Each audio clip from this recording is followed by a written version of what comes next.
So what struck me was that he won, as you said, he was a junior world champion, and he hated it. Like, he hated the process of getting or becoming a junior world champion. He decided that although he knew he was talented and he wanted to push, he didn't really feel kind of that the process is kind of worth it for him.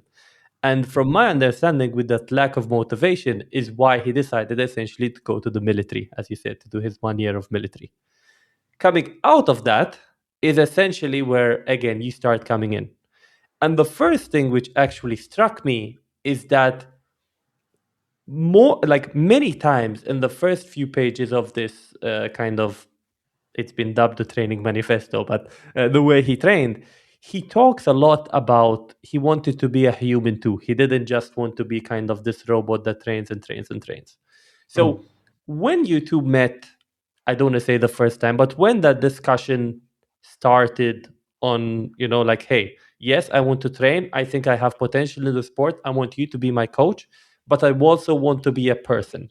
Like, how was that discussion? How did you, because I would think that that's not a normal thing in a lot of professional, highly motivated athletes.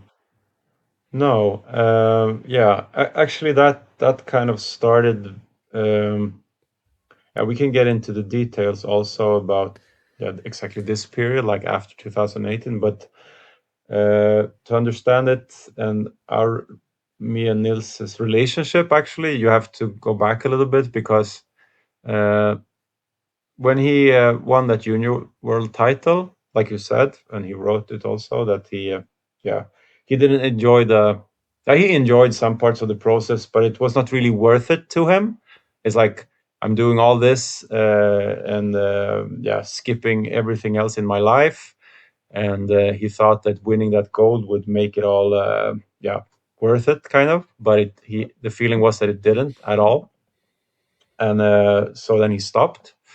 And during that period, because actually he's a really big talent for Swedish speed skating. It's super important that he can continue, or like, it's a priority thing, basically.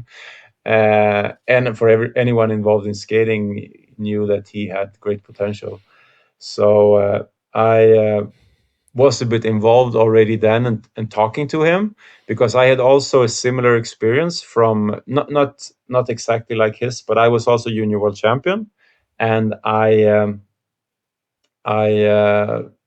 but what happened for me was that when uh, and I think me and Nils, we both kind of became junior world champions because we had a coach that was really uh, also motivated and had a good training structure. And what we did was we followed the structure, and every day we do our best, and we improve, and we became junior world champions. But I think what I learned during the next 5 years or something, when I was in the Netherlands partly, and then I was training in Norway for some years with the Norwegian national team, then you kind of I got a wider perspective on what it you can become a world champion in many different ways, and it's not true. Like, actually, I had this saying. I see if I can translate it to English, but that I said to Nils at this time.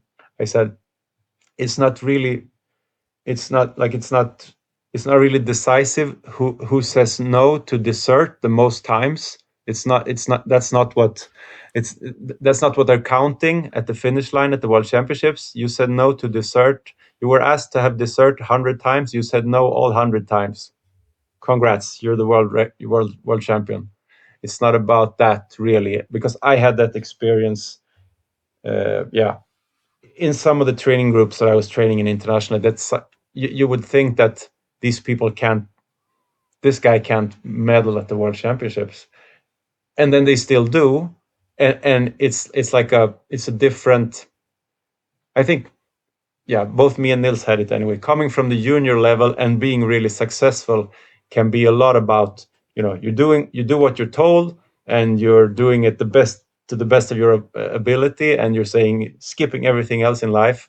But for most people, that's not really a way to live when you grow up. I mean, you can do it for a couple of years,